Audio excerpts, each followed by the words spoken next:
Well, Jane Ace's 19-year-old niece Betty has confessed she loves Carl Neff.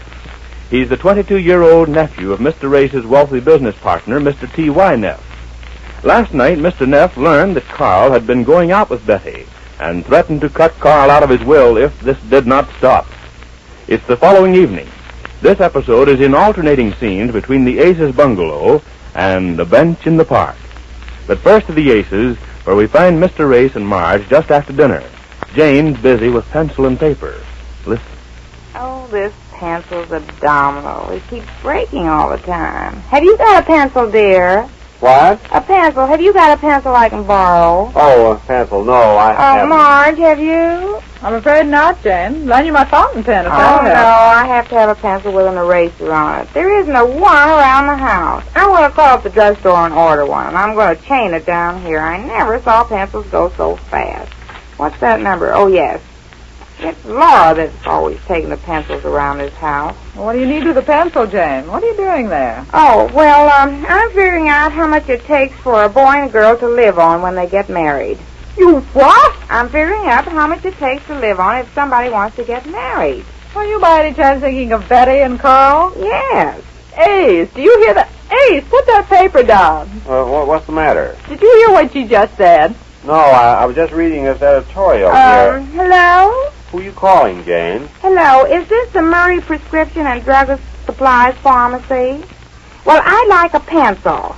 A pencil? What? Oh, please, Marge, I can't hear. What did you say? Oh, this is Mrs. Ace at 54... yes, a pencil. Oh, well, two pencils, I guess. The way we're always losing... hard, soft, or medium? Wait a minute. Dear, hard, soft, or medium?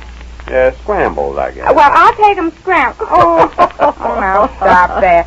Just send two pencils, any kind. Yes. Well, I guess I'll take a couple of cakes of soap. You know the kind I use. Yes. Well, you can send me a box of writing paper and envelopes to match. Yes. Yes, I think that'll be... What? Well, all right, one electric iron then. Yes. What? Hold the phone a minute, please. Dear, do you need any shirts? Shirts? What are you doing? Well, I hate to call up just for a pencil. Hurry, do you need any shirts? Isn't that awful? No, I don't. No, I guess not. That'll be all then. Will you please hurry it over? We need it right away. The pencils, I mean. You're welcome. Goodbye, then. Honestly, when a person asks a civilized question around here, you can't answer. What was all that about? I have to have a pencil. What, can I call a drugstore and bother them just to send a pencil? Yes. Of course not. So yes, I cannot. Yes, you can. Ask her what she wants with a pencil. Oh, yes. Well, what do you need a pencil for? I'm trying to figure out just how much a boy and a girl would need to get married on nowadays. Oh, a boy and... Yes. Wait a minute. Are you planning lives again? Betty's this time? And Carl. Yes, and Carl. You're getting them married in your plans, is that it? Well, they're thinking about it, aren't they? Are they? Sure they are. And you heard Mr. Neff last night. He said he's going to cut Carl out of his will if he doesn't stop going with Betty and pay attention to business. Yes, so what? So what? So let him.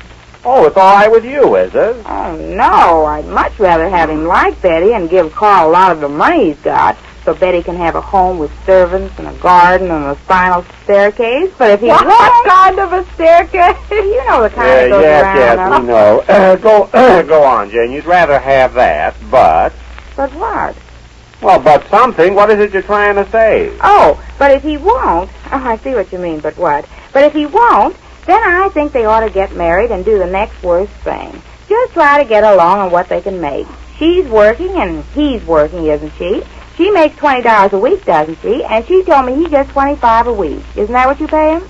Yes, go on. Well, that makes, let me see. A grand total of $45. Oh, well, it may not be so grand, I know. You don't have to get sarcastic. But I always say a wife should take the bitter with the better. Yes. And if Betty finds things bitter at first, they'll enjoy them better when they stop being bitter and get better. Now, Yes, but what are you trying to prove? Well, I'm trying to prove that they can get married even if Mr. Neff does cut Carl out of his will. Oh, they can, huh? Sure they can. All right, so they won't have a gorgeous home with servants and a garden, eccentric. Yeah. Well, they can be just as happy in an apartment at first, and later on they can move into some other place. After all, home wasn't built in a day, you know. No, home wasn't the birthday. Of course not. I know there's a lot of girls that think they have to wait till the boy they want to marry make a lot of money.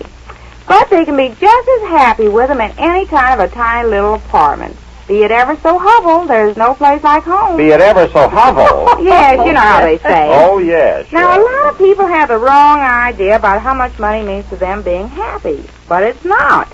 It's not what? It's not the money that counts. Money doesn't mean anything. Oh, it doesn't, Of course not. How about some people with, say, $1,000? That's a lot of money, isn't it? Well, yes, roughly I'd say that's a lot of Well, money. now, there's no use getting rough. We'll say it's a lot of money. Yeah. Or, well, take that movie I saw once where a little boy whose father was a rich millionaire, and this little boy gets run over by an automobile. And all the money the rich father had couldn't save him. You see what I mean? Oh, yes, but if you didn't have the money, you couldn't have seen the movie. If I didn't have the I think money... he's got you there, Jack. Oh, you missed the whole point, dear. Isn't he disgusting, Orange? Yes. Isn't he? What I'm trying to show you, dear, is that money doesn't mean anything. Oh, it doesn't mean No. anything. Oh, I see what you mean now. Somebody at the door, Jack. Oh, I guess it's my pencil. I'll go, Marge. Just a minute. You see, dear, you missed the whole point of what I was trying to show Oh, you. sure. I see it all now, Jane. It's very clear that way, of course. Oh, well, thanks, boy. How much is it? $2.68. $2.68. Well, just a second, please. Dear, it's $2.68. Well, that's nice. Well, give me the money. The boy's waiting. Money? Well, the home wasn't built in a day, you know, Jane. It's the stuff I ordered from the drugstore. Give me the $2.68. I once saw a movie about a little boy and a rich old father.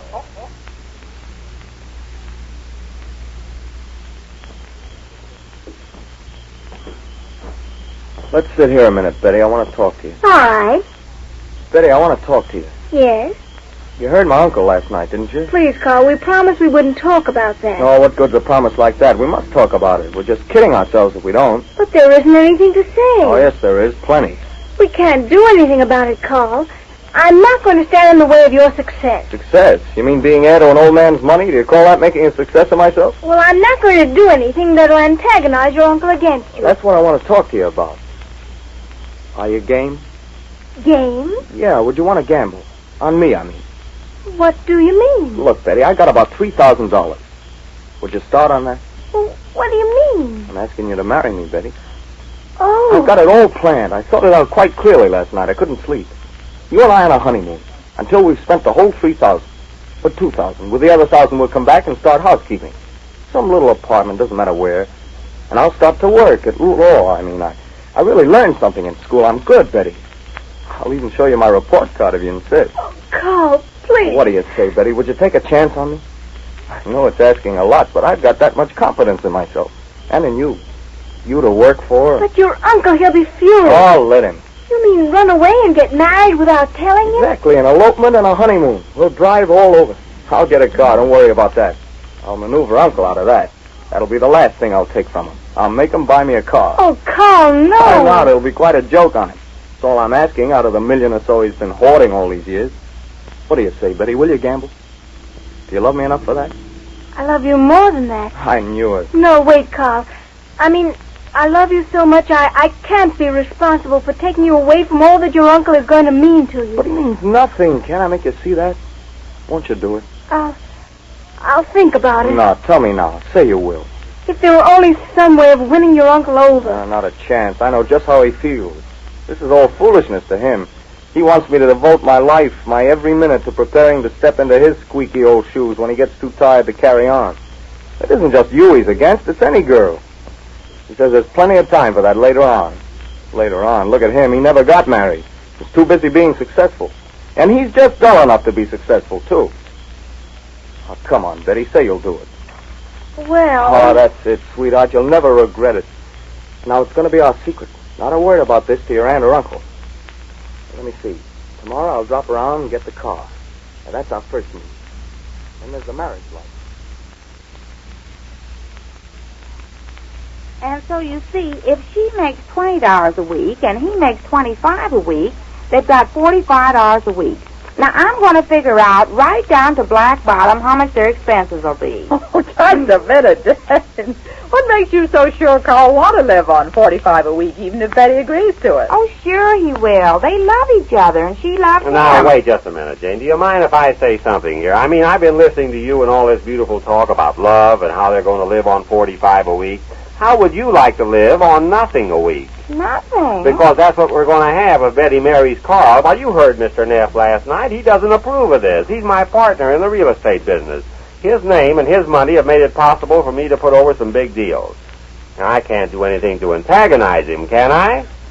I mean, I can't get him mad at me so he'll want to break up our partnership, can I? Well, don't sit there looking stupid.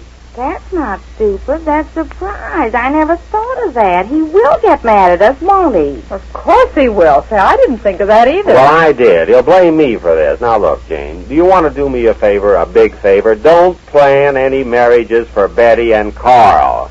Well, I didn't think about that part, about Mr. Neff and all you just told me. He would get mad, wouldn't he? Would he? Well, he's got a blood count now of over 200. Oh, what's money got to do with it? Oh, not money. It's not the money that I'm thinking about now, because I still say they could live on what they make. And that's a lot of bosh, too. They can't live on $45 a week. Not the life Carl's used to living, pampered by old man Neff. Why, even his everyday living expenses are pretty steep. Well, two can live as steep as one, dear. As steep? No, you can't live as steep as one. Well, Mr. Ace's point is well taken, although a trifle late, if Carl and Betty go through with their secret plan. Tomorrow, Carl tries to persuade his uncle to supply the car, and Jane tries something else, as we learn when next we meet the Easy Aces.